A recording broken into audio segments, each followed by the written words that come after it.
Okey, cara kita nak scalekan objek.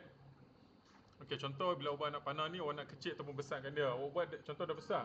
Okey, saya tengok macam Hanis, Arisa, okey. Kalisha saya tak nampak lagi lah. Okey, tak apalah pasal awak nak kecil ataupun besarkan objek. Okey, awak tekan SC. SC tu untuk apa? SC tu untuk scale. Okey. Scale ni, sebelum nak buat scale ni kita siap-siap. Drawing ataupun lukisan plain kita buat, kita jangan sesekali kita scalekan drawing kita. Title block, objek-objek kita boleh scalekan. Lukisan kita jangan scale. Sebab lukisan ni dia berskala. Sebab awak lukis lukisan dalam 1:1. Okey, lepas tu baru awak print dalam skala. So jangan sesekali awak nak scalekan lukisan awak, tak boleh.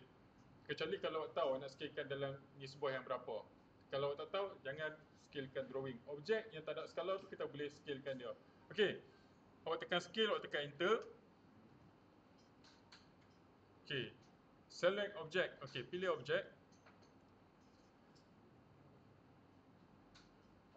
Lepas tu awak tekan enter.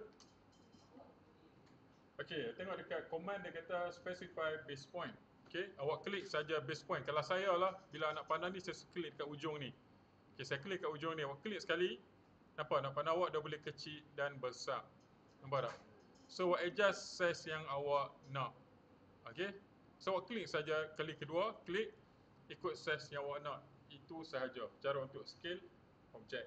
So, bila dah siap nak panah, okey, scale ikut size yang awak nak. Ingat jangan scale drawing. Objek yang tak ada skala boleh scalekan.